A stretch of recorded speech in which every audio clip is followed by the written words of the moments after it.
Hi there, this is a project charter template. And the purpose of a project charter is to formally authorize the existence of a project, and it provides the project manager with the authority to apply organizational resources to project activities. And within this project charter, you'll notice that we have a number of different areas or sections that need to be populated. They're numbered on the left side here, and you'll see that our first section is the mission, and you'll want to replace this text with the high level purpose of this project. And number two here, our area number two is scope. So we've got actually two sections or two subsections of scope. The first one is what is in scope for this project. And so you replace this text here with the what is in scope. This would be outlining the different deliverables for the project, what needs to be accomplished for the project, and provide as much information as you can as far as what's in scope. And just as important, you're going to want to call out what is out of scope for this project. You would document that here. What is not going to be completed as part of this project. Section number three is this is where you're going to document your assumptions. That meaning those things that you believe to be true, and you want to document those assumptions here. Constraints, that's section number four.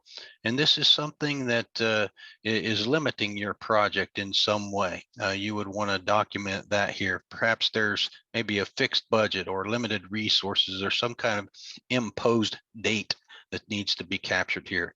This is for constraints.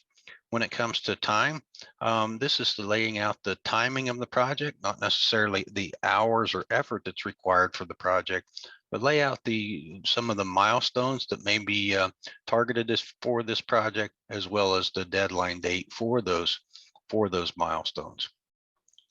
Cost is the next section, so you would input the budget or financial estimates on how much this project is going to take.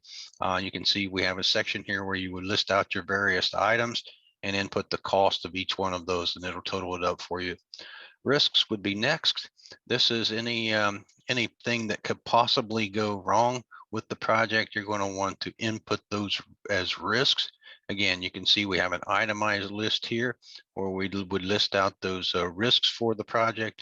And we have an area here where you can input a mitigation plan. And maybe these are the steps that you would take to reduce the possibility of that risk happening, or maybe to reduce the impact if that risk were to materialize. That's what the mitigation section is for.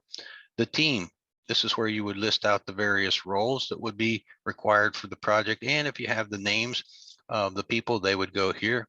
And then finally at the bottom, this is our approval section. This is a place where you would sign the approval for this project would be signed off in order for it to move forward. So in addition to the blank template, we actually have a populated example here. Here's one for delivering a Microsoft project training class. So you can see the mission of that project was listed here. What is in scope, what is out of scope, the assumptions that were made for this project, the constraints for this project. We put in some high level milestones here and targeted dates for this project. And the cost for this project is listed here. As you can see, we listed in a couple of risks associated with this project, the roles that are required or part of this project, and then finally we have a section again here at the bottom which gets signed off.